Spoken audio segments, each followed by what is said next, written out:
Alright, hello everybody, I'm Conquering History Games, and welcome to part 2 of my Shuksin's Novosibirsk run here in Hearts of Iron 4, the MOE Order, where we're celebrating my Russian Unification Super Events video, hitting 100,000 viewers. So I know this is a little earlier than I usually like to stream, but it's because I think I'm not going to be able to later. So yeah, we're just doing it now, and you know, I always have my streams be live later, so people could check that out. Reese here, someone knock on the door. Oh. Okay, so right where I'm going to stream, you know, so people can watch this later if they want.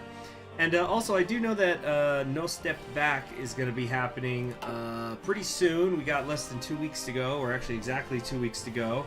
And this might end up being a pretty long series, or campaign, I guess I should say, because there's supposed to be, you know, we're doing the Second West Russian War, so we're going to be able to fight Germany at the end, but I think I heard that there's even content for after you fight Germany. I think I saw somebody say that, so this could end up being pretty long, so I should try to do a little bit of every day, of course, not counting the Fridays and Saturdays, which I take off anyway.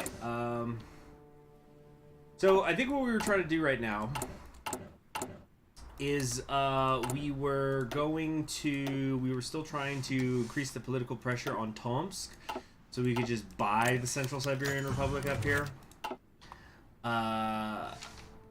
Let's see here. Don't let him get away! The security man shouted at the top of his lungs as he hunted the assassin. He's the one who tried to kill the president! Despite all his efforts, there was little he could do to disperse the crowds that were fleeing in every direction after the sound of the 2 missed gunshots echoed in the Novosibirsk square. He turned around once to see Pushkin with her characteristic uniform being escorted by a squad of agents to safety somewhere near her residence, but she could not lose track of the assassin as he headed toward the narrow roads of the city. With all the energy he had in him after his exhausting day of preparations, he ran as fast as he could, jumping over objects and pushing over civilians, but always keeping his eyes on the target. However, as he saw him reach the Oktyabrski bridge and fell over the railing, he shouted in vain one last time as the killer fell into the freezing waters of the old river. 2 days later, Pushkin was in a highly classified meeting at the presidential residence, together with Security Minister Glinka. The proof had been laid in front of him, and it was clear as a day. The Narodniks were behind the recent attempt on her life. The trail of evidence had been followed by her trustworthy subordinates, and now it was time for justice to be served. Ma'am, things are different now. Glinka's hesitation in his voice was obvious, but he continued nonetheless. We thought the Narodniks were a simple nuisance to the Federation, a small group that could be rooted out. The assassination attempt proves the exact opposite. They are a credible threat with influence in the underworld, and one which will have to be dealt with. There are already security measures in place, but we must go further. We must launch a war against this terror. Okrishkin nodded in agreement. Do what you have to do. So we have socialist agitators, which is going to hurt our daily political power gain, so we're going to just let that time out, because it's just a bunch of negative stuff. So let's wait as long as we can on that. That really sucks, because it's going to... I think that's actually going to now stop me from immediately applying more political pressure. It's going to... Yeah, it's just going to kind of hurt me in various ways. Damn it. That really sucks. Let's see, there's 7 days left. We're getting like a point, almost a point and a half. We might barely be able to squeak. Let's see, 5 days. 5 times 1.5. No, we're not going to... I don't think we're going to be able to get to the exactly 30 that we need. Yeah, it's 2 days. 1.5 is going to get us to 28, and then we're going to take the hit. Yeah, see, look how we're at 28, and I need to get to 30. And I'm pausing it right as it... Yep, there it is, it's gone. Fuck. That's bad. Especially because now we're getting less per day, so it's going to take us about a month before we could do anything to Tomsk. Tomsk is doing the open window. Luckily, they're still working on like their popularity internally and stuff, so we have some time. I don't know what a Novosibirsk run is. I don't understand what that means.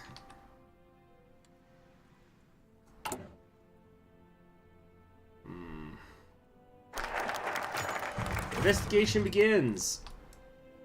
Looming a threat has appeared. The Narodniks, unconvinced by our noble state institutions, continue to wage a campaign of terror. We've outlined specific measures to fight these radicals. The security service got to work. Hundreds, if not thousands, were arrested, sometimes due to blatantly clear socialist connections, and others due to mere rumors. They were caught, occasionally even after being ratted from civilians inside the government agencies. There was still the sense this was the beginning of something bigger, a general campaign against this terror to root out the Narodniks once and for all. Question is, will it succeed? So we're going to get some decisions here to infiltrate their cells, I guess? Well, not I guess, that's what it says, but what do we do? It appears the Narodnik socialist agitators, including anarchists and communists, have grown bolder in their attacks.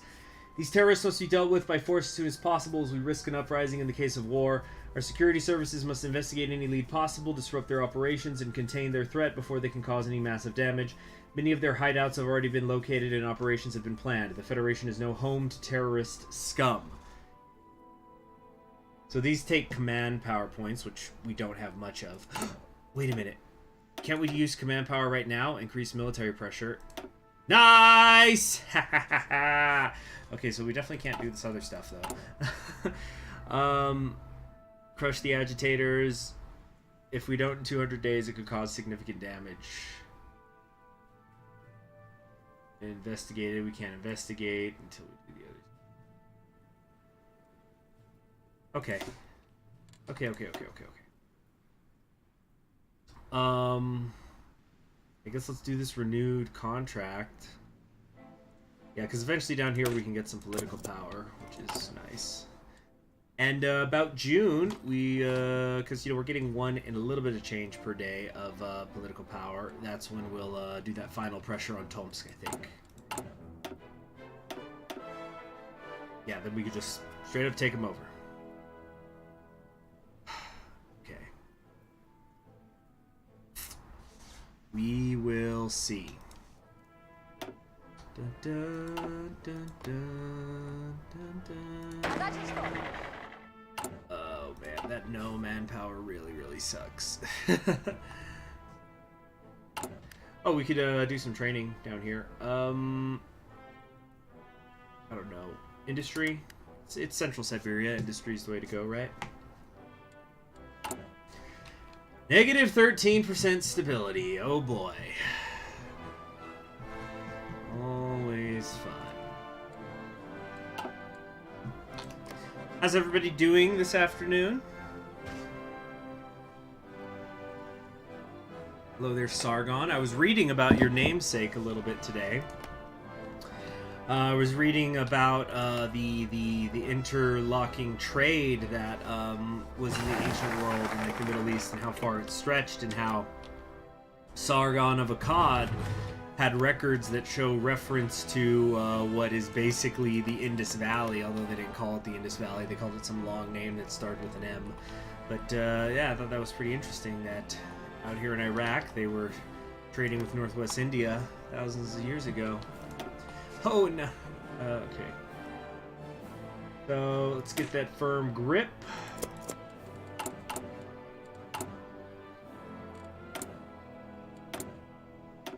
what do we search here? Yeah. Research how to research. That's the way to do it. Raids already going on over here.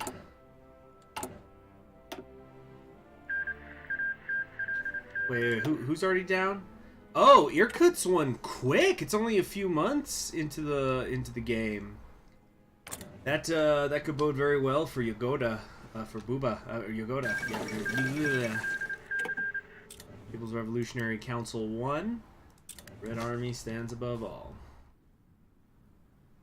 We might try to buy them out. That could be interesting.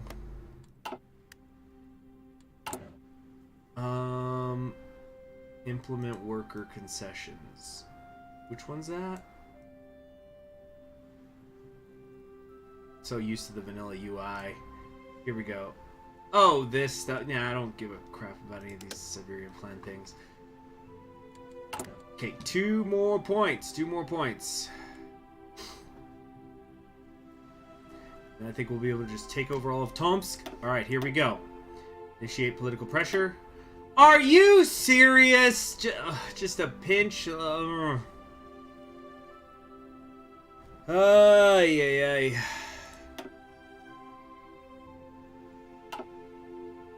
How am I going to be able to do the others, too, I wonder? Take over... What is some negative 2.65, negative 3.55. Maybe try something with the Black Army. Brazil won the World Cup, and we get to see one of my favorite pictures in this mod. Great picture. The Mile High Tour. Oh, it's the tourist! He made it out here. Usually he's dead, it seems, by the time he gets to me. This morning, a bunch of horsemen in a caravan from HOI4 stopped by while doing some trade outside of Tim. While the supplies they brought over were well needed, the Oriatians brought a peculiarity with them. That is, one horseman was carrying an American flag. The traveler looked both incredibly like he belonged with the caravan and yet incredibly out of place due to his body language and general appearance. Regardless, he was trading alongside our citizens and seemingly happy.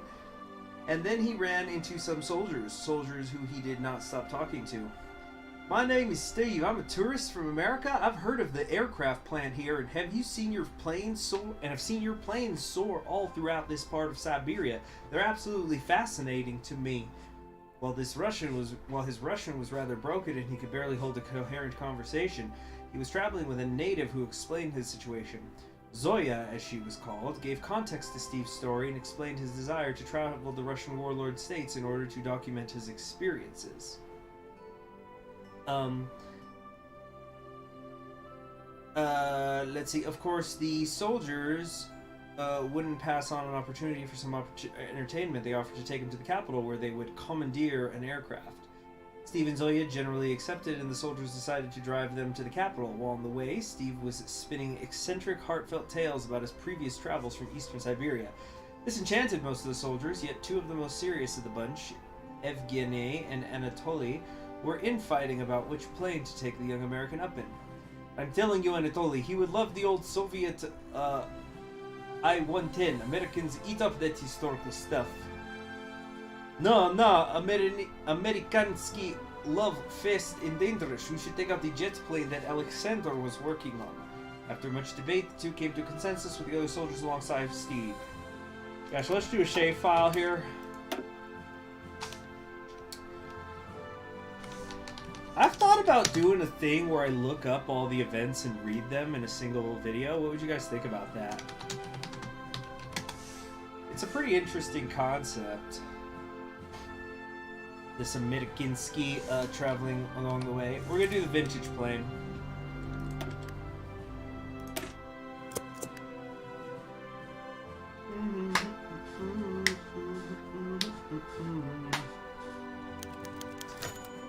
Russia is truly a sight to behold from her skies. While I have come to the anarchy by sea and have traveled by land, to soar among the clouds before the Urals is a lovely sight to behold. The soldiers of Novosibirsk were enamored by my tales and decided to bring out an old piece of history from the German conflict, an old Soviet IL-10 from the late 40s. She served a bit in the West Russian War, engaging a few overconfident Me-262s and providing ground support when she was available. Almost shot down in a fierce dogfight over Moscow, she was valiantly spared, or so my pilot Evgeny told me. Whether this was true or not, I did not mind. The only thing that mattered was my head among the literal clouds, and his comfort in this old piece of history. While we stayed within the borders of Novosibirsk, and mostly along the Ob River, the sights and sounds of the serene Siberian countryside are absolutely breathtaking to behold from the sky, and it is surely something I will never forget, nor can do justice in the century. When we landed, Evgeny gave me a brotherly hug goodbye and gave me instructions to safely head to Tomsk. Travel safe, Tovaresh. May your journey be marked with heartfelt success. Those words will echo in my head for a very, very long time, and the appreciation deep in my heart can never be expressed fondly enough. To slip the surly bonds of earth and dance amid the soaring birds.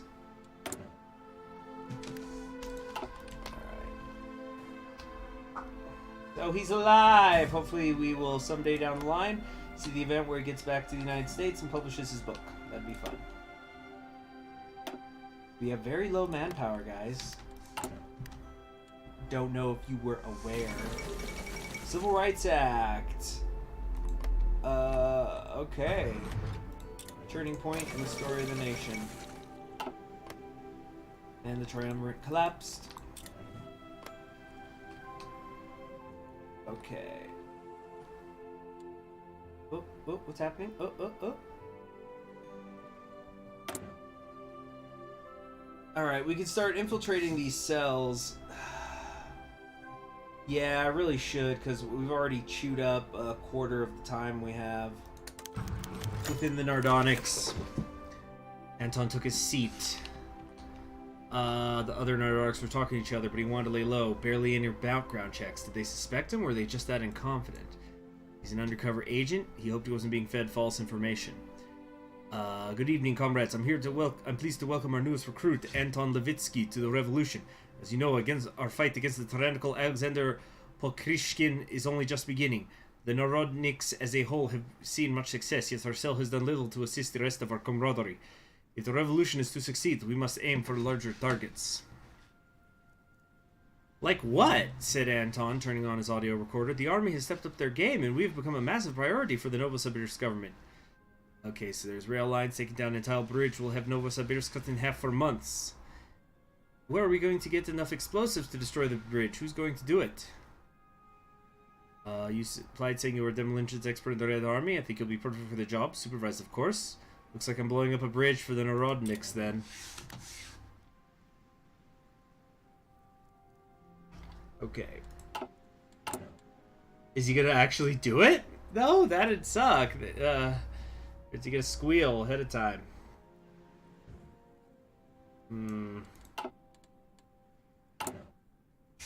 Good secure control. Getting stability up's always good. No, we've got to absorb Tomsk. We're just in such a bad position until we could do that. Che Guevara has been released, and there's for everybody who's into berets, motorcycles, and whatever you want to call this outfit. Brad, have you just come here to complain, or are you gonna, contribute anything of value? Business of the state. Alright, I think we can finally absorb them. Do the political pressure, and then take them over. Yeah! Alright, that's what I'm talking about. Very, very cool. Yeah. Big Novosibirsk now.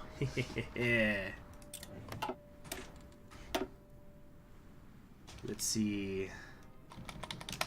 Novo eats Tomsk. Very nice, very nice. So what we could do is, we have a few different options here. Gosh, we just have so little political power, but yeah, we could do integration here. Actually, it only costs us 25 to integrate everything. Why so much at once? Is that because we ate it? All right, small talk. It's a long time. He's talking to a sultan. Realities of the Federation's position. Let's see. Matthew Silva says, anime is a degeneration, that's why I stopped watching you. And yet, here you are. Let's see, are you the kind of kid who's like, I'm running away from home and that's time I'm meaning? You're just back in 4 hours. Let's see here. The failures of the old Union are all around us, and the failures of the Republic are what forced our hand. The people of Russia need a strong nation led by strong men, not pointless words. You have to understand that. The people are the most important part of the Federation, not the soldiers and the oligarchs. They deserve better. I did not come here to argue. Besides, I have meetings for the rest of the day. It was good catching up with my friend. Goodbye. So, populist strength goes down, authoritarian democracy goes up. So, sabotaging the saboteurs. Anton stood on the riverside near the bridge as he toyed with the fuse. He was the Narodnik's new detonation man, and while the commander was supposed to supervise him, that didn't stop Anton from sneaking into the bomb storage room last night to defuse the bombs. The Narodniks would soon be sorely disappointed. Well, Anton, looks like everything is ready, said Pavel, his cell commander, still wearing that old uniform. Taking out a lighter, Anton took a breath and lit the fuse. We should probably run further back. There's a clearing a ways away that should lead to a good escape. The group of officers waiting to arrest them, Anton thought to himself. He couldn't risk these terrorists getting another chance, even though it was so soon since he joined. Are you kidding and miss this beautiful explosion? We can head to the ridge instead, replied Pavel, and the others agreed. Wait. We live inside a dream says me win 3737376468440 lines of illiterate pointless set text. What are you talking about illiterate? I'm literally reading. It's literally literate.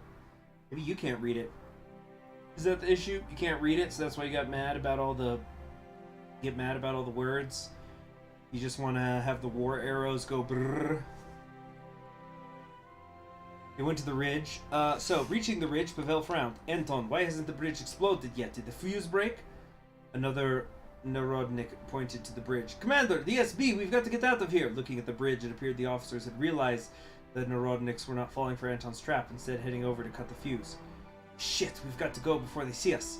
Anton froze. If he shouted, the other SB agents might be able to end it all right there, but some of the Narodniks were armed. Anton looked back to see some of the Narodniks running, and the rifle in the man's arms next to him. I'll have another chance. Big words make you think, and think makes you hurt. Gotta work on that, man. Alright, let's get integrating Tomsk. Jeez, do I want... Yeah, I gotta get the manpower. Alright. I should actually take one of the things for war support, which I never do. But I gotta get this damn command power rising. I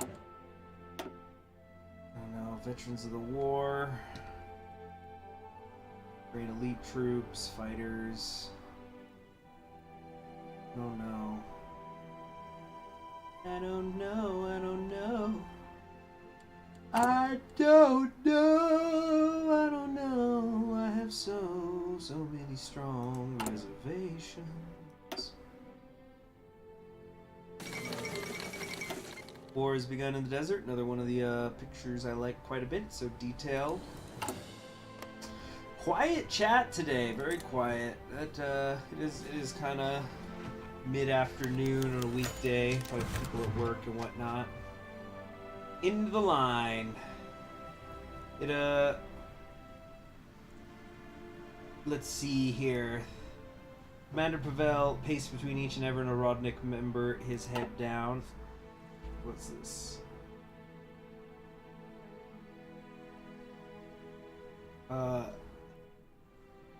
Sorry, I got a message from somebody.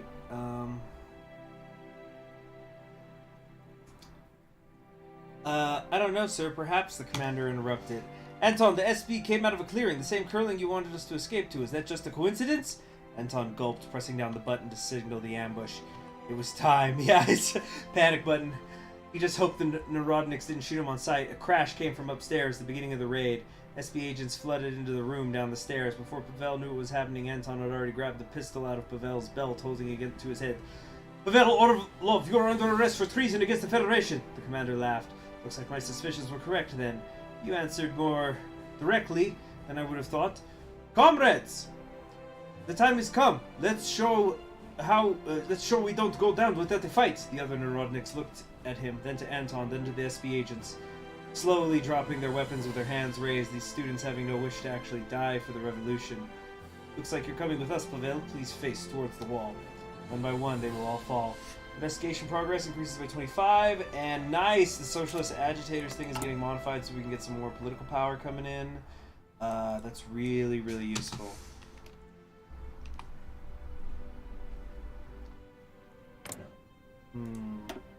Old Union remnants. Work is on. Decide our future. Rasputista has ended. Rorik's madness. So, yeah, the Revolutionary Council can start attacking pretty quickly. How about these ones? Gotta wait for winter to end. Spring, like, the metaphorical one.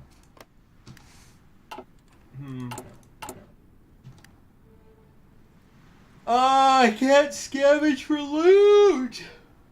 Costs too much money.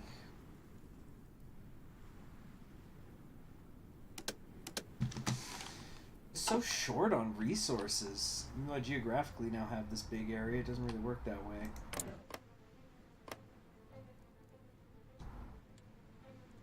Krasnoyarsk. Hello there, Nekrasov.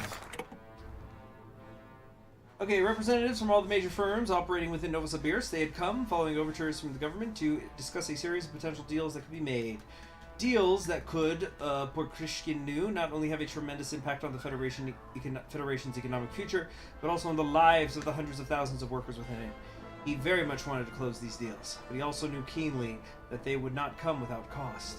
The men across from her were, to a one, sharks beyond measure in their field, a field in which she held little experience. They would not agree to anything that would benefit her or the Federation without ensuring that it would, to a greater extent, benefit them. Podkrishkin was prepared to accept that. The Federation needed these men and the organizations that they represented. It needed their factories, it needed their capital, it needed their employment, and above all, it needed their support. They could cause no end of trouble for her and her government if they opposed it in any form. And so she flashed them a wide smile and began to speak. Nice, 30 political power. Okay, where do I want to spend this, though? I kind of want to get that dang war support up. Although, tensions rising. Rising. Rising. Tensions are rising. So we want to do Sibir, yeah, the Siberian bear, because we're trying to go for Shuksin. So let's just make a save file though. So corporation decisions. Actually, no, it should be focus. Focuses.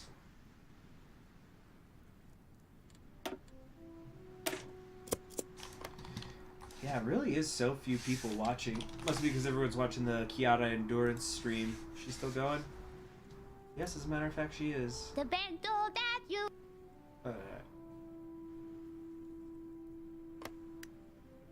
Okay. Alright.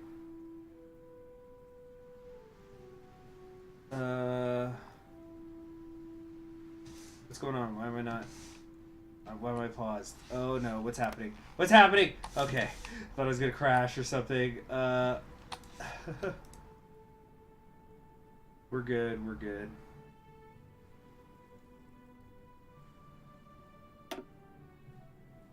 What was that? Oh, it's because I was pulling up in the other monitor the Kiata and Karaoke Endurance stream because she was taking a break and was gonna start again, and she had it.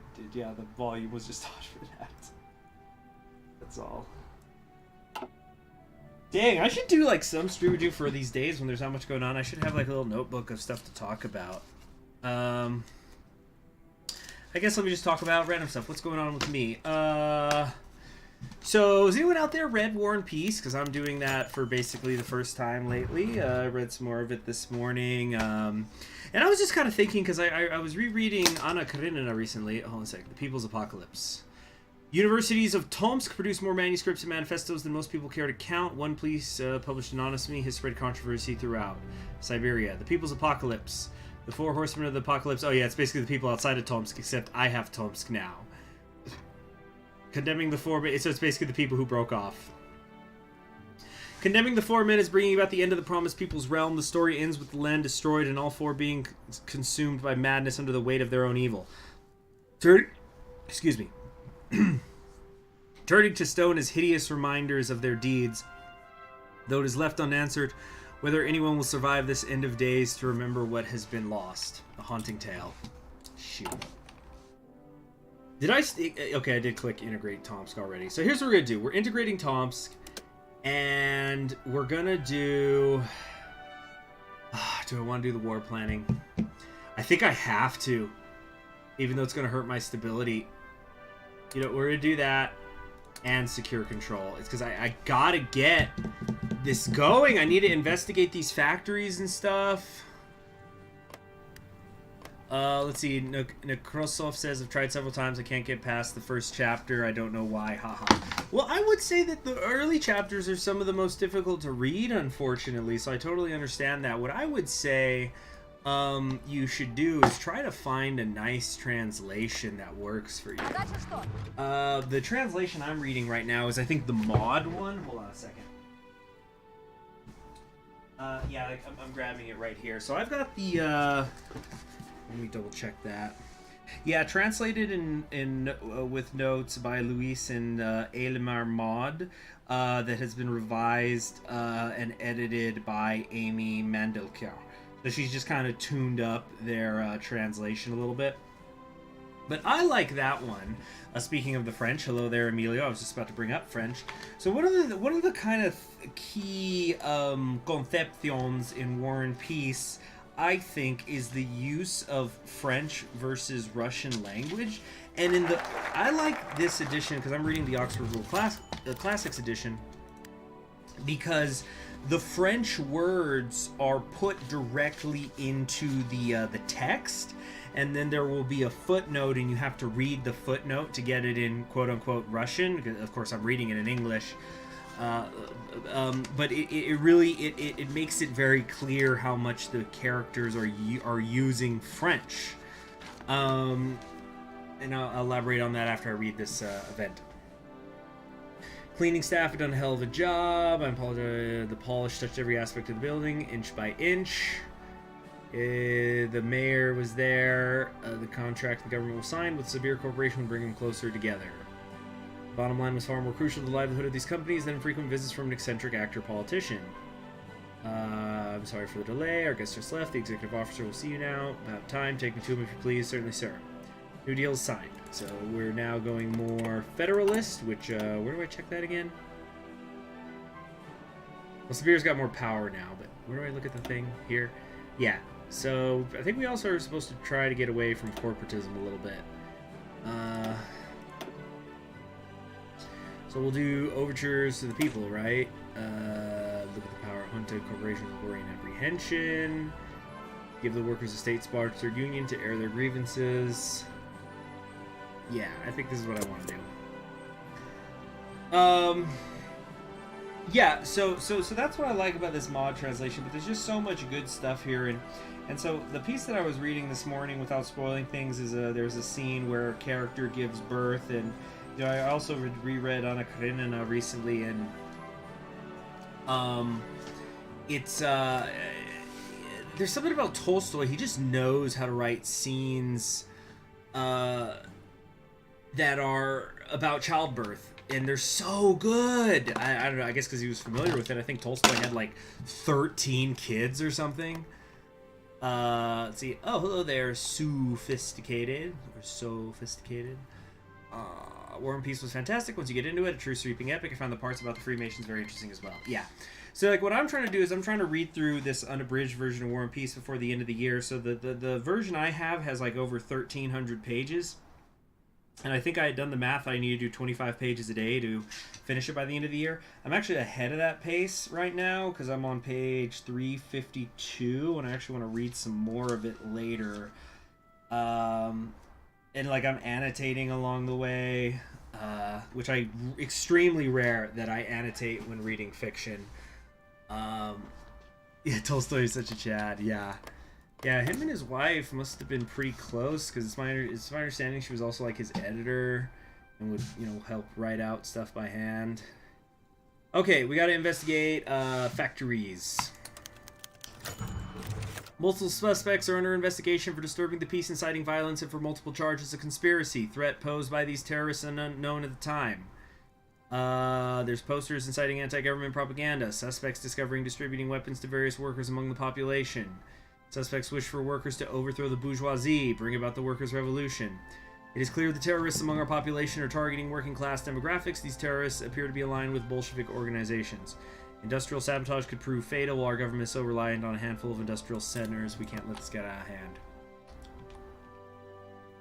Yeah, So yeah, another reason why I like the Oxford World Classics edition is because there's lots of asterisks throughout it, where you can then just go to the end notes of the book and it'll explain like who that is. So like you know who the characters are talking about. Like let me try to find an example here. Okay, yeah. Like let me turn to page 109.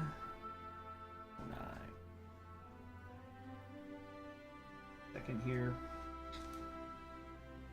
107. Okay, so like this is a classic example of a Tolstoy run-on sentence though.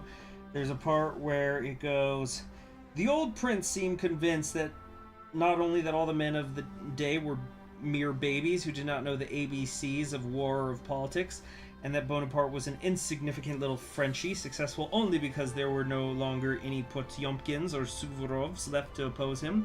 But he was also convinced that there was no political difficulties in Europe and no real war, but only a sort of puppet show at which the men of the day were playing, pretending to do something real." That was one sentence. That's a classic Tolstoy run-on sentence. But like where it says there were no longer any Potyomkins, there's an asterisk, and then you go to the end notes and it says Potomkin. Gregory Alexandrovich Potomkin, 1739 to 1791, was a Russian field marshal during the reign of Catherine the Great who helped extend the southern boundaries of Russia. So there's a little note, you know who they're talking about now, that like this guy is basically saying like, you know, it's not like the old generals of the day who are awesome, they don't have them anymore.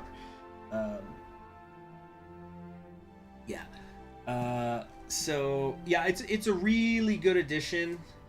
I actually have another translation as well that I was able to get because I found it for like $4 in the thrift store, and I thought, well, this is supposed to be a really good translation too. But so I'm gonna have two. But that's what I tend to do when there's like foreign literature I really like. I end up picking up multiple translations of it.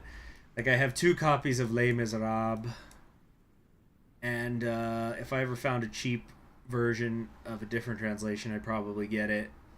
Kind of want to get it. Excuse me. Trying to figure out my play here. Yeah, production. Oh, that's just too far ahead of time, though. So yeah, I've been working my way through that. I've also been doing the Divine Comedy, doing a canto a day. That's also, I'm not going to finish that by the end of the year, but I want to take it slow. Because a long time ago... fuck, I'm trying to... Do I want to do air assault? No, because we're just going to buy everything. We don't need to actually worry about fighting. We need to worry about industry, though, at least in the short-term stuff.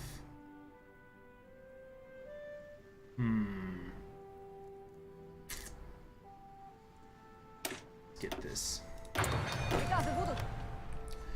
Okay, SNP holds on in Scotland. Oh, what a cute girl. Nice hair. Very short skirt. Oh yeah, it looks a lot different there. And then the third book I'm reading, I don't know if I had mentioned this, but I've been reading the Penguin History of the World, because I've never really read a single volume world history book that I thought was good. And this one has been so far. I'm like 115 pages into it, but that's another one that I'm like, you know, jotting notes down in it the whole way through. And I actually timed myself today. It's taking me like 2 minutes to get through every page on average. Like when I read a chapter, because I'm like jotting notes and stuff. And plus I'm like really focused on it. But it ain't a race. I do want to try to get it done before the end of the year. That one's that I gotta do like about 20 pages a day. Narodnik Sabotage. A warrior employed in a Phoenix Arms manufacturing plant detonated an IED while on break. The worker in question, named Ivan Yahontov, was seriously injured in the blast but was located and detained by civilian authorities. He's collaborated with other individuals. Manager of the manufacturing plant was not harmed and is quite incensed by what he sees as the government's failure to contain the threat.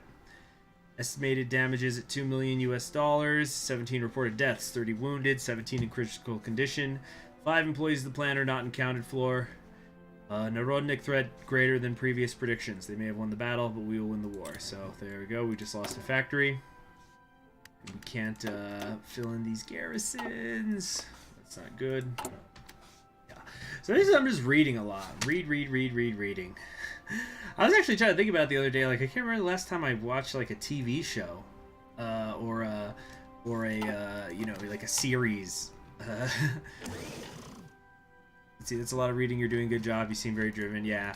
Well, it's like, it's just stuff I want to do. Like, I don't know. I guess I'm like just reading more and more and more, and it's just, it's good to read. I like doing it, and just want to cram all the knowledge in my freaking brain. And the next year, I'm going back to school, and then it's gonna be time to be reading assigned reading. So I'm not gonna be able to read what I want to read. Well, you know, I will a little, but gotta unwind, right? Even trade. All right, let's check. But yeah, just trying to do that. Ah, it's going more corporate. What the fuck? I thought there's supposed to be like a civilian buff or something. Daily broadsheet. Here we go. This is okay. So collectivism, or is that what they call it? Yeah, collectivism. Mikhail walked back home from his home in Novosibirsk from the market. Got new, paper. New privately owned broadsheet at the stall. He had grown used to the state press and its patriotic drivel. Now he could properly enjoy an unbiased paper run by right-thinking Russians telling it like it is. Front page was a picture of striking workers surrounded by corporate security forces. Headline read, Sibir workers strike, blood in the streets. Workers at a Sibir plant went on strike for higher wages and ended up rioting and killing several Sibir guards. For the life of him, he cannot understand what could compel these workers to strike, let alone so violently. Life was better than it had ever been in Novosibirsk. He had plenty of food on the table every month. His business was doing well. His wife and her friends had all the time in the world to gossip to their heart's content. Life was good in the Federation, so why were the workers so insistent on complaining? After all, if I'm doing good, so should they, right? This will increase our leanings toward collectivism by a moderate amount. Okay, maybe you have to wait till midnight, but it doesn't look like anything changed. Yeah, it didn't look like anything happened. Shit.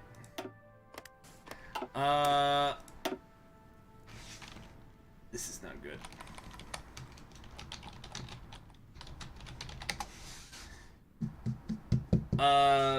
What was I gonna say about reading? Yeah, and there's just so much. I don't know. I just like, I've always been a reader, but especially as of late, I'm just doing it so much more. Which is good, because, like, once I go back to school, the idea is going to be that I'm going to start keeping my cash close to the text, and I got plenty of books that I already own that I haven't read, or that I want to reread. So, it's going to save me money. You know. Basic infantry rifle support equipment, anti-tank, basic artillery. What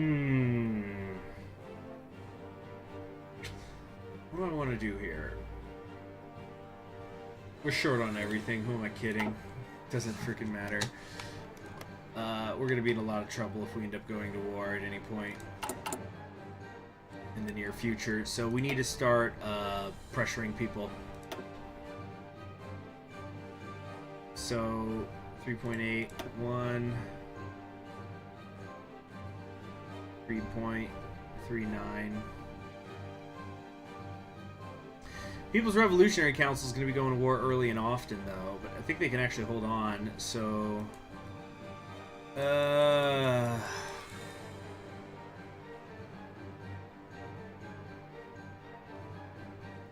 did that work? I'm trying to do the thing. Do I have to neighbor them? It won't let me do anything. I'm trying to... Did you guys see that, right? Look, you see if I tried to do the thing. Zero progress. Increase political pressure. Oh, there we go. That did 4%! I'm a university. No, not right now. Next year, yes. Damn it. Okay, I need to do some math here. So if that did 4%, you know, fucking nothing. And that's going to cost me 30 political power every time. So 30 times 25. Oh my gosh. So that's going to take me, it would take me like over 2 years to do it. Cause it's like, I figure if I get, you know, the 30 political power a month, you know, one political power point per day, which I'm actually not doing right now because I'm securing control. Fuck. That's way too expensive. It's going to cost me 750 political power total. Shit. You know what? Let me check this. Let me check something here. What if I tried to do it to the Revolutionary Council? Maybe if it's even 1% more, that would help.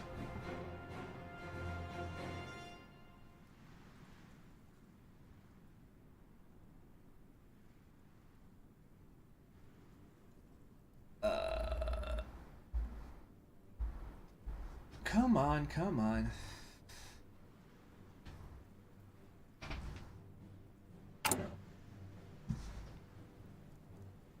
Ooh, just pump my back a little.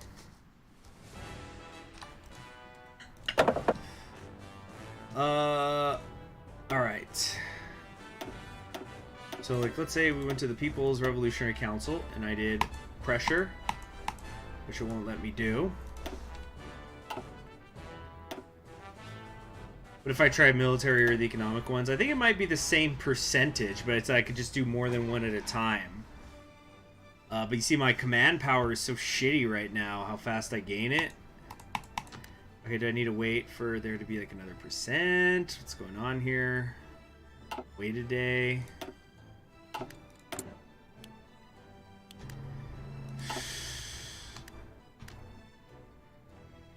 Click on the question mark. Which question mark? Where? What, up here? What are you talking about? Oh, you can increase the bar by... yeah, no, that I know. By how much we're on the same ideology. I know that part. See, it won't let me increase the pressure.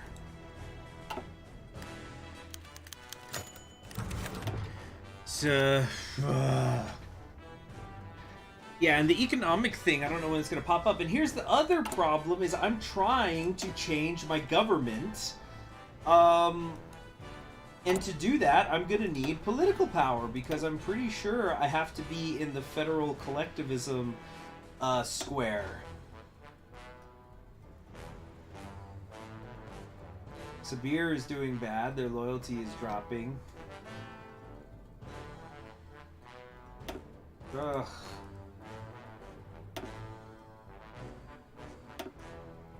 Documents 2C and documents 3A, 3K display in-depth files and descriptions of detained Narodniks and several workers allied with them. Document 2C displays a map of known terrorist hideouts cleared by government authorities, along with locations under immediate investigations. They're identified, they were tracked, raids were conducted, arrests and interrogations are predicted to continue for the next several weeks until the safe to our industry can be guaranteed. It is believed that the Narodniks' capacity to perform industrial sabotage and weaker government have been substantially impacted by the series of arrests and raids conducted by our forces.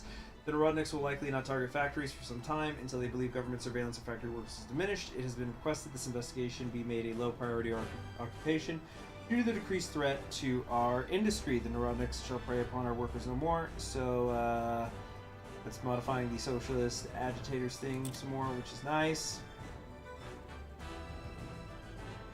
Oh, you can only increase with people you border. Ah, well, that explains that, doesn't it?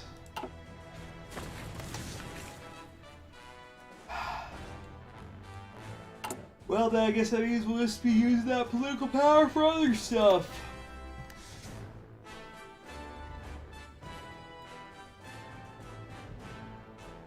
Let's increase the power of the people. People power. Sure that actually did anything.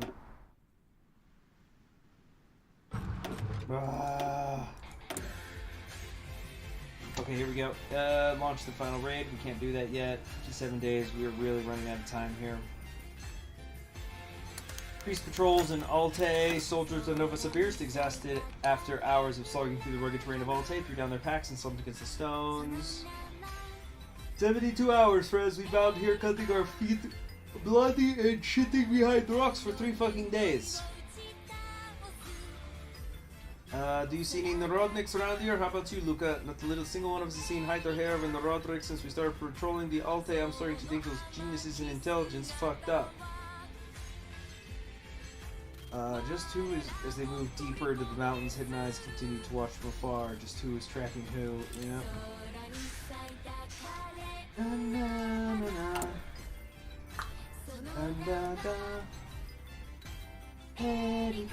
For marching. Active for 19 days, and then that's going to be active for 21 days. I think we're going to just squeak it in. Shit, wait a minute. 19 plus 21. Or let's do, no, it's 21 plus 7 is 28. Then plus 16 is 44. So we're going to squeak it by like a week.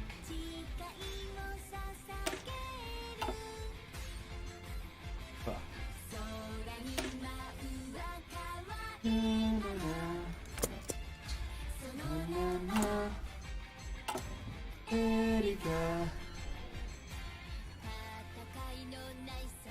Oh! When you conquer all of Central Siberia, you can annex the other unifiers peacefully with your PP. Oh, I'm gonna do some unifying with my PP. Just ask your mama! Oh!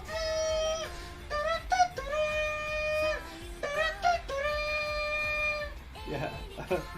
I'm so sorry. The red eye. You mean this? For the...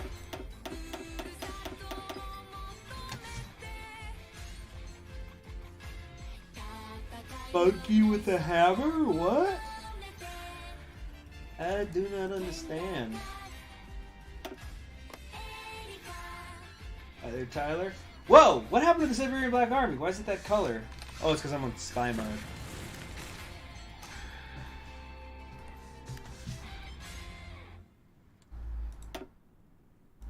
The eye. Jesus. Freaking... Where? I don't see the red eye. There's these blue eyes. There's not a red one.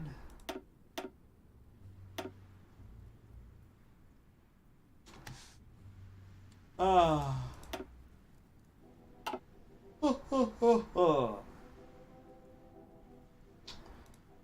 Oh shoot, did we just disconnect? No, we're good. We're back. I thought we were disconnected for a second.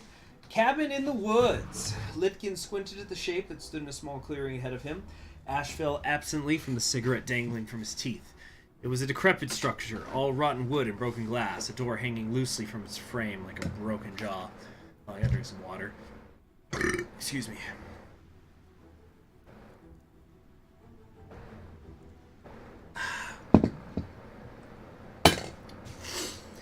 The patrol had followed the little game trail through the Altai forest for hours, assuming they were once again following a laid-long cold. But there it was, squatting in the shadows of the trees like a withered hag. Okay. Well, boys, said Lytkin, his breath misting slightly in the cold mountain air. Shall we knock? The patrol advanced, weapons held at the ready, bodies hunched low. Boris, rifle aloft, stepped carefully through the underbrush, eyes searching the tree line and ears pricked for any unusual sounds. He should have looked down. Toolbox Theory might release in the middle of this campaign. IDK if it'll mess this playthrough up. Why? Have they announced a date? Have they said it's coming? I haven't heard this. Spill. Anyway, it was an old weapon buried in the fallen leaves primed with a short length of wire. The Germans had called them S-mines, the Russians frog mines. A short crumph sound issued from the ground as the mine launched itself to the height of Boris's belly. The Russian's eyes bulged obscenely, pure terror contorting his face. A microsecond later, the mine exploded, throwing thousands of steel balls hurtling through the air and through Boris. The patrolman was gutted in an instant, the other soldiers flinging themselves to the ground. Litkin screamed for everyone to stop moving, having to yell over Boris's gurgled howls as he died in pieces. Fear, cold and icy, poured down their backs. They weren't alone up here. Poor bastard. It's gonna be before No Step Back? Dang, man, I really do need to be streaming this frequently. Hopefully we'll at least unify Russia.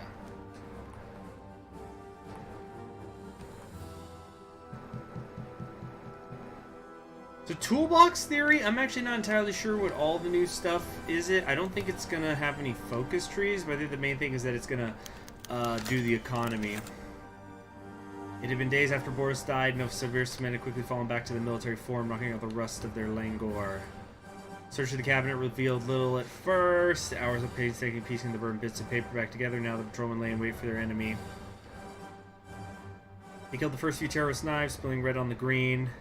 Firefight soon erupted, the cracks and pops of rifles and pistols sending flocks of birds to take the air. After a brief but fierce gun battle outside the building, the patrolmen assaulted the safe house, breaching the metal door with grenades before rushing inside. The actual battle took at most half an hour, but to Litkin and his patrol it felt like an eternity. Luka was injured, a bloody shoulder, but nothing a few stitches and some vodka wouldn't fix. Hands shaking, Litkin reached down to grab a cigarette, but found he couldn't feel his ever-present pack. He looked down and was shocked to discover the first two fingers of his left hand were gone. Lycan stared at the bloody ruin of his hand, shock and adrenaline having shielded him from the pain. Numbly, he began to wrap it in a discarded shirt. Their work here was done. Another threat to Novosibirsk dealt with. I think a little R&R won't cure. Okay, so... Fuck! I don't have command power! So 7 plus I have to have it by the time there's 28 days left, or I'm just fucked. Plain and simple. Shit. But I've got, see, it's like half of one a day, and there's 3 days, so 6 days. It's gonna be by the hair of my chinny chin. Proxy wars. Oh, proxy wars are fun. New economic system. Important story mechanics in South American content. Sounds cool. Looking forward to it. Shit though. Erica.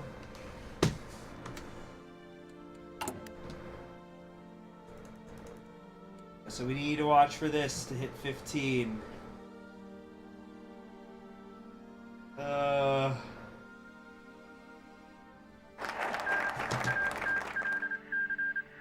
Hold on. What's happening? Justice anywhere, threat everywhere, yeah, whatever. It's gonna be so fucking close. Memories of the war. It's an honor to have Mr. Suvorov, a veteran of the legendary Siberian War, here with us today. Please welcome him. The applause as the respected veteran rose from his seat was much louder than when the seemingly irrelevant commander had stood up to introduce him. How'd you come to be an instructor of the army? You see, when I was in an army, things were not so bright in these lands. Fighting against Yagoda's hawks. Looked at the situation through a not overly idealistic lens. He was planning to bring priests to Novosibirsk and Altai and decided to join him in the endeavor. He fought off a communist tank on his own. One of my friends died trying to distract an invading unit, but the mission was still successful. It was sacrifices like these that got us where we are now, and it's sacrifices like these that will be necessary to restore order to the nation once and for all. Any other questions? Old soldiers never die.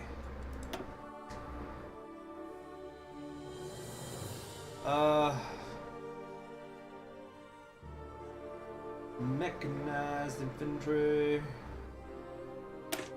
Our own shock troops.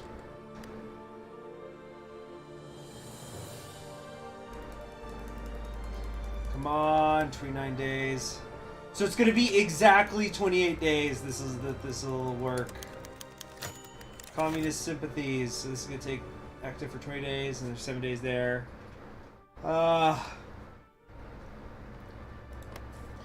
Lev swallowed, throat constricting, a dry gulp that brought no comfort. I'm gonna get a wet gulp myself here. Oh, Conquering History Games Gulping Water ASMR. Let's go.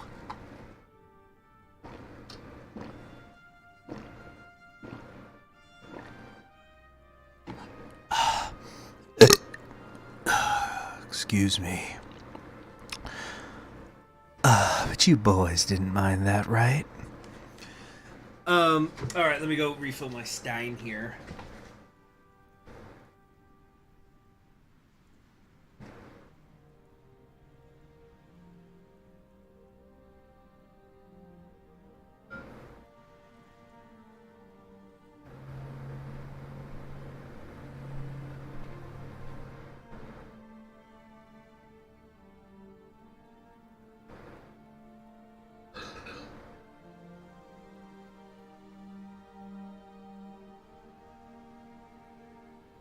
Alright.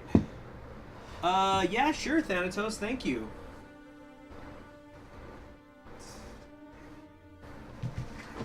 Burp at the end was a good detail. Yeah. You came from a proletariat background. Your father was a labor agitator in Gorky. Your mother a worker in the automotive factory. Both active members of the Communist Party. That's correct, sir. But I was raised to be a communist. But of course, so was everyone else in those days. I'm a proud member of the Royal Siberian Army, and I myself have no socialist sympathies, sir. The officer continued to stare for several agonizing seconds as if picking apart Lev's words. Very well, Private Goncharov, you may leave. He let out a breath. He didn't know he'd been holding. Things had been heating up in the army, and questions like this were becoming more commonplace. Better dead than red, am I right, fellas? Putain de merde, c'est à quoi ça? Putain. Putin is dead. Did Putin die? No, he didn't. Liars. Let me look this up.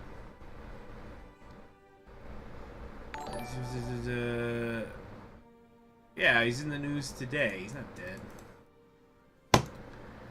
Yeah.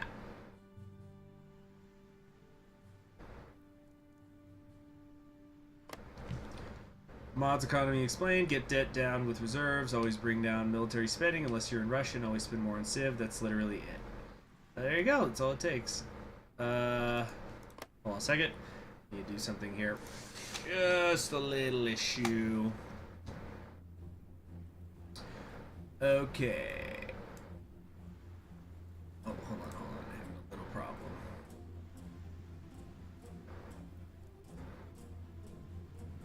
Okay.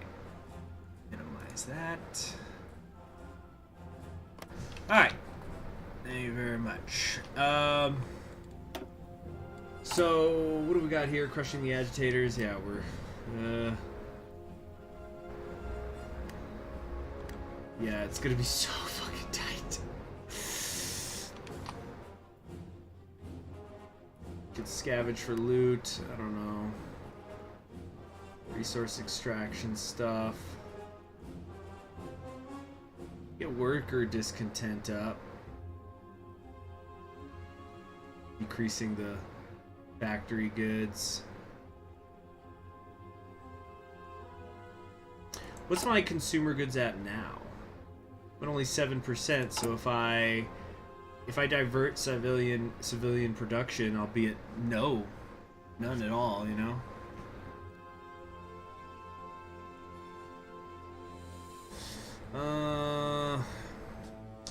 Has anybody read that Putin book, Man Without a Face? It's supposed to be like a biography of him or something.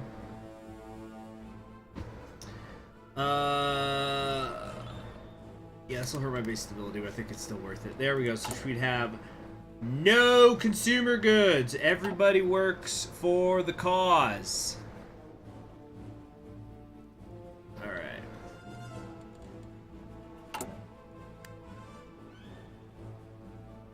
So we're just waiting on this. 2 weeks to go. We're at least gonna get this done before I end the stream. There's been a leak.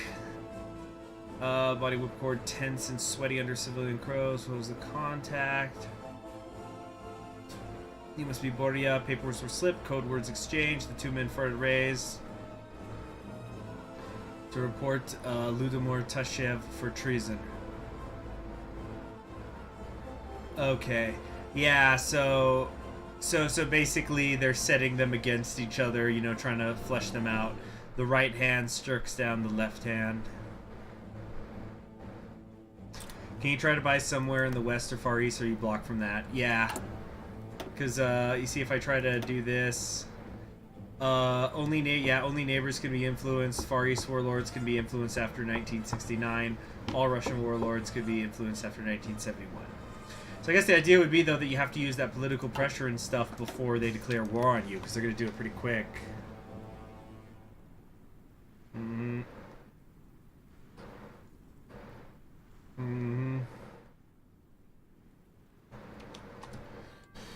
Let's see here. Oh. Oh, it's gonna be so very, very close. We're gonna have like 1 day of leeway. Whew.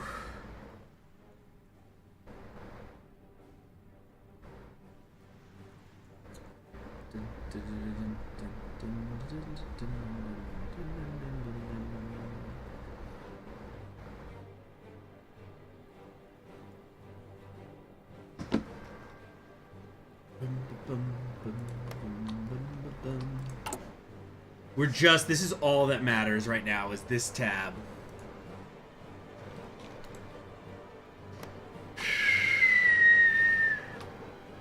I need to learn more about Xi Jinping out there in China. All I know really about him is, well, I know that he was, like, sent out into the countryside during the Cultural Revolution, but he made it back, obviously, and how did he climb through the ranks?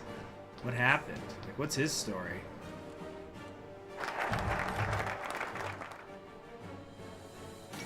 Alright, well, hello, General Poggy, looking pretty poggers in those shorts.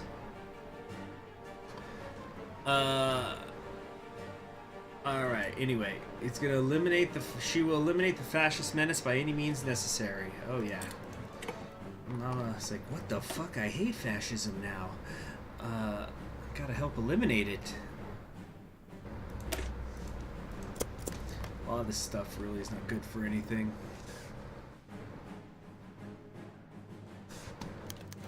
Little Bird says no more. Ludomir Tashev, this is the one we squealed on in the last event. Narodnik bended deeply in the all-Siberian army, had just bedded down with his wife Maria after a long day's work when the boots kicked down his door.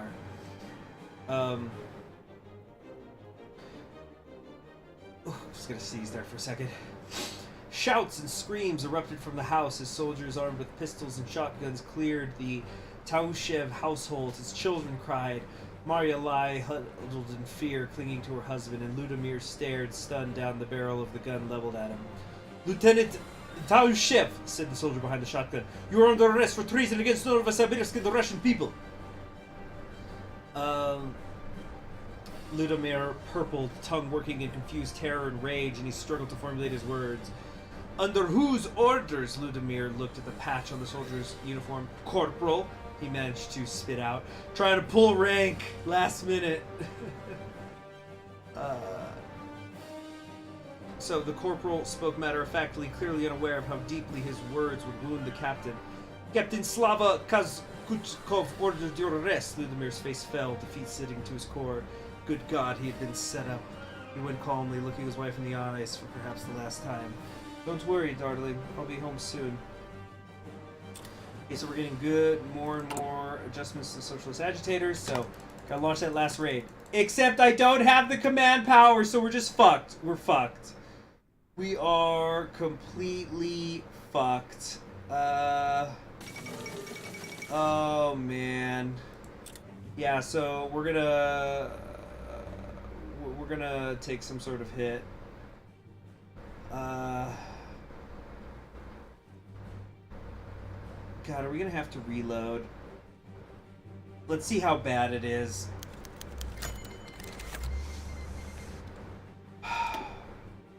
Reviewed the airborne troops. They need modernization. Yeah. Let's see what's gonna happen. Are we gonna get cooed or something? Italy wins the Italo-Turkish War.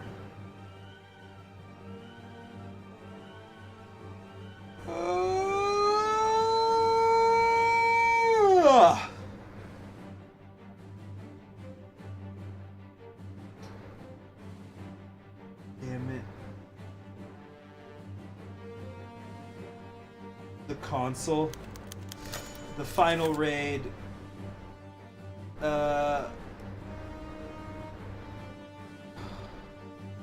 So, they have been brought. The Red Menace has been brought to heel. Lucas suddenly surged forward. Kalishnikov held at the ready. Clatter in the distinctive Kalishnikov language, spitting death at shaken communists. Bullets flew back. They stood before the command center door. Charges detonated. We're done. We give up. Stop killing us, please.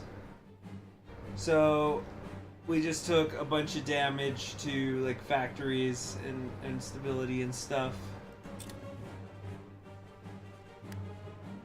Oh, THG just sounds like an alarm. Yeah, so I failed. God damn it. If I look over here, yeah, socialist agitators. The Nardariks have struck again, so like we also lose a general. Yeah, we're gonna have to reload, guys. I'm sorry. Fucking shit.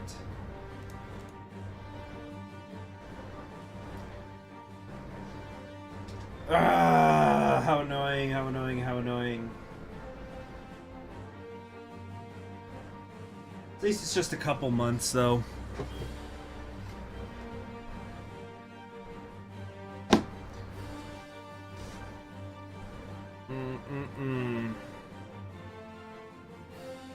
I was streaming for 69 minutes, but you enjoyed that, Kipsu. Did you like that? Did you like that?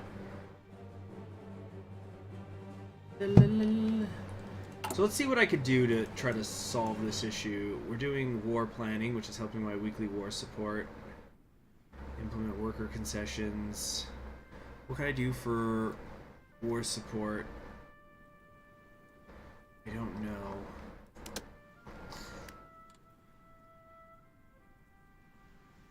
Dang it, 21.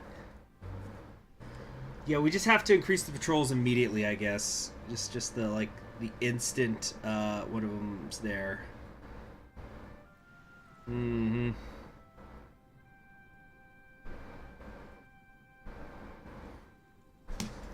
Can we buy out the anarchists? I think we have other things we're working on right now. So, okay, we're keeping an eye on the command power here. So we can immediately do the patrols and Alte. Come on, come on, come on, come on, come on, come on, come on. Why is it going slow? Wasn't it going faster before?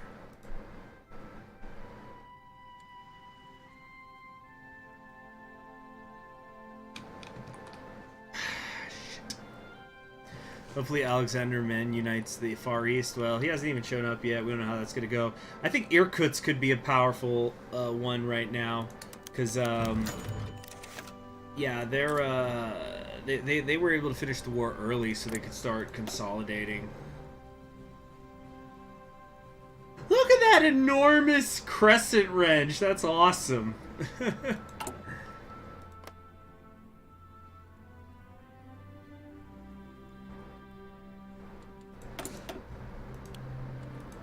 Yeah, so we're just on 5 speed now.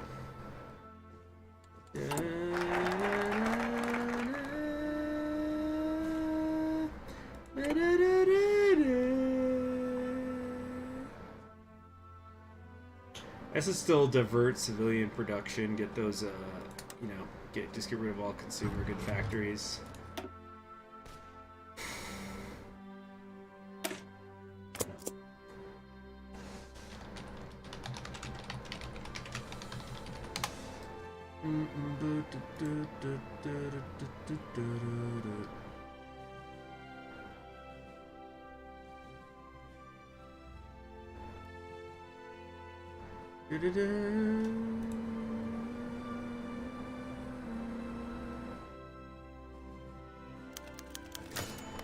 Cabin in the woods, we know this already.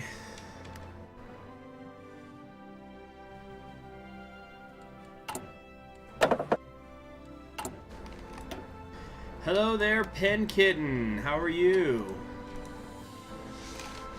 Oh man, that reminds me, I didn't check in on how people ended up reacting to my little nofap thing in your community poll. Yeah, no step back November. What do we got here?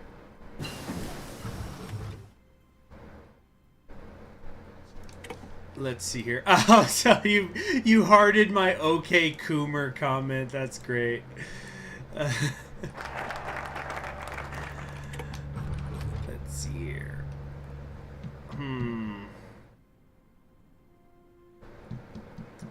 Don't command points increase faster if you train troops? I don't think I've heard of that. Let me see. I don't think so. You're thinking of my army experience, I'm pretty sure. But, God, we're just in such a sticky situation here.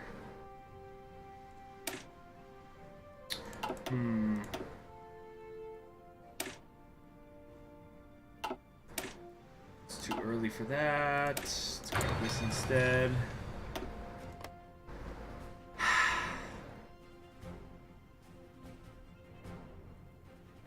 God, what are we gonna do? We just gotta do this quickly across the agitators. We got 30 days. Come on, come on, come on. Coming to midnight. I think we're just right back in the same fucking position. Yeah, this is gonna take 20 days. And then it's... Yeah, we have to go further back. Oh my gosh, could people just tell Emilio how it works? Don't be this way, please. Fuck.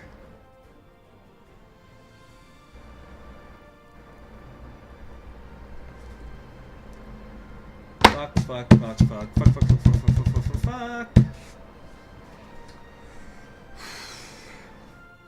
Ah! In 1964, it's the ballot or the bullet. Just cheat. You know what? You're probably right. Yeah, because only difference would be that I'm just gonna go back further. Yeah, it's like just to save us time. But for the record, you know, I could have gotten it done. I just have to go further back. But like, we all should understand what the issue was. I need to fucking activate this card.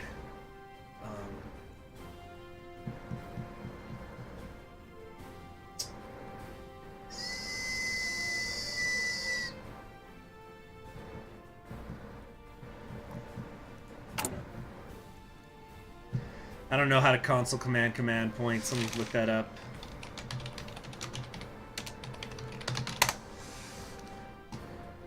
Okay.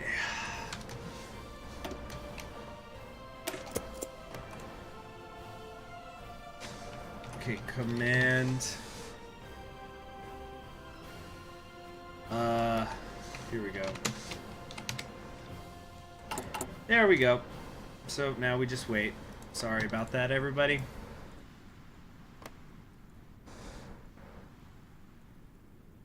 Alright, time for some more CHG gulping water ASMR. Get ready for it, get ready for it. There goes your No Nut November right here. Oops, I spilled a little water. Hold on. Just clean that up.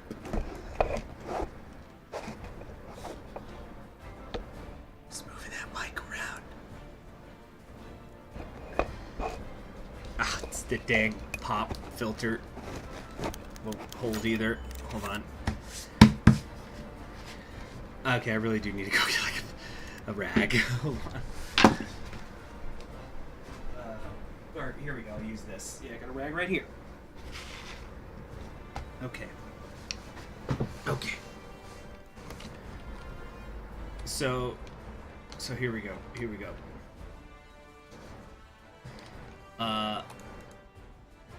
Yeah, here we go. Here we go. Here we go. Time for the Conquering History Games gulping water out of a stein ASMR. Here we go. First gotta get the stein open.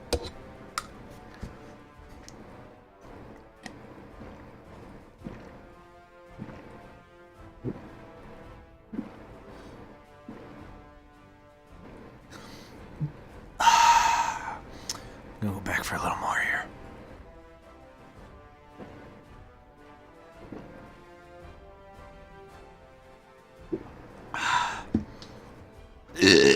Excuse me. Oh yeah, get that closing the stein sound. Okay.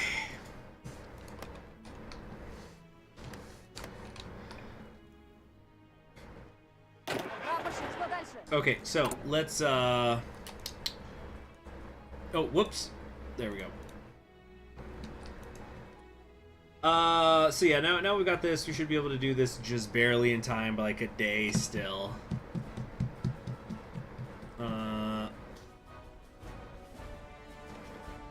Conduct the internal investigation. Does it feel like it's running slower? Is it because every time I load up, it's getting a little slower or something?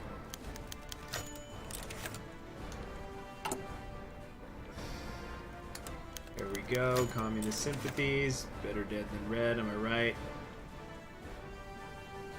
Yeah, there we go. So we'll be able to do it. You're doing water ASMR, and Chad is talking about nuclear war, history, gamer streams, everyone. Well, if you want some history-focused content, I'm actually going to make a video on my other channel a little later today. First off, does everybody here know about my other channel? It's called Voyages in Time. I'll link it in the description.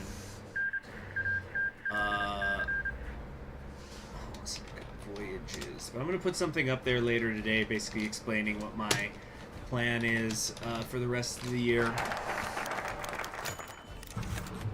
Here we go. The last video I put up there, God, I don't know why my fucking my other channel, Voyages in Time, it always says like, oh, this channel doesn't have content, and it does. It does. Let's see here.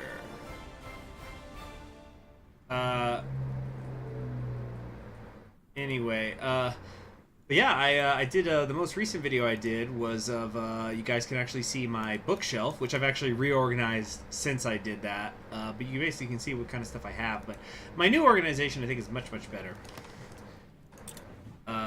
for the most part, although right now I'm having some trouble,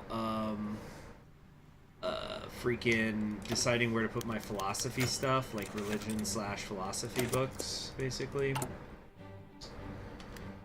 Okay.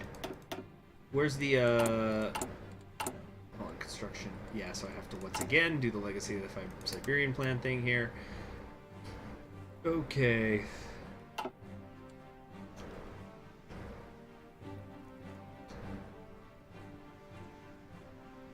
Just sub CHG on your other channel. Oh, cool. Thank you very much, Raiko.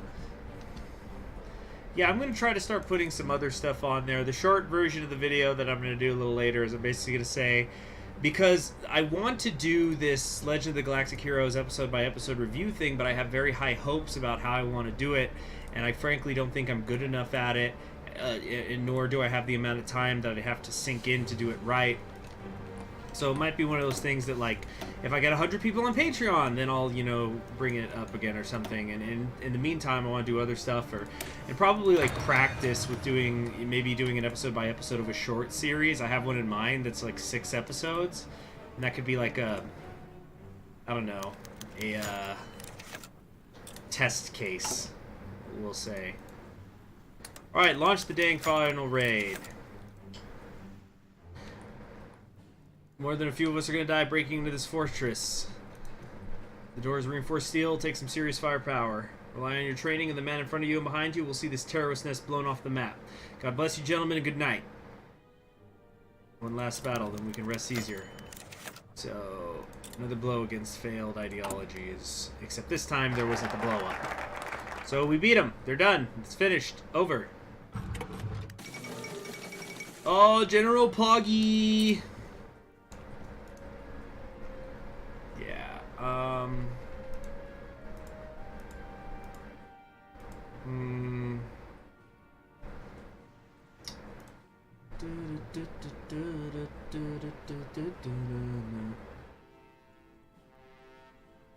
We're gonna be...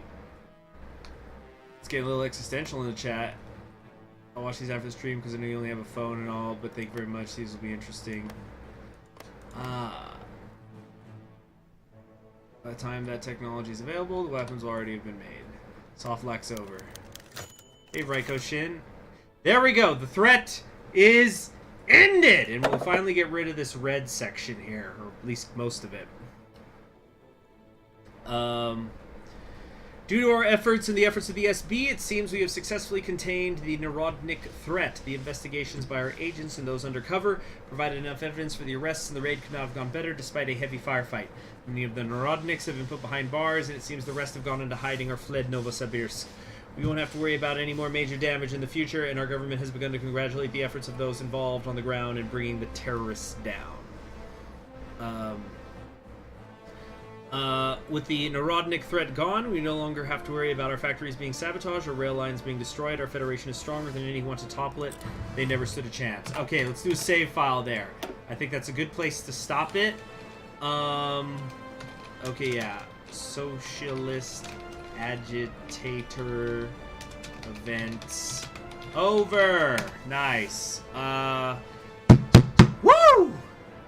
Okay. So what we're gonna do next time is let's work our way down through this military stuff, a little bit of industry in there too, and then we can find out what's in the next one. By the time we get down there, because each of these takes like 3 weeks, by the time we get down there, we're gonna be in 63, and of course in October 63, that's when Hitler's gonna die and everything's gonna blow up, and so things are gonna start getting crazy. But thank you very much, those of you who joined me on today's episode. Hit that like on the way out if you don't mind. I'm Conquering History Game. You know what, actually, I want to see, let's just see how much of a little fucking bitch I am in terms of, like, being a streamer. Is Kiara still streaming? Doing her, yep, she's still streaming right now. But that's somebody who's, you know, trying to get 1.25 million streamers right now, so that's her job. I got other things I gotta do today. It's not just read War and Peace, there's others too.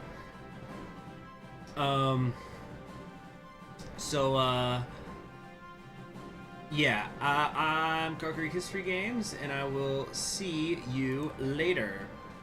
Hit a like button on the way out if you don't mind. Bye-bye.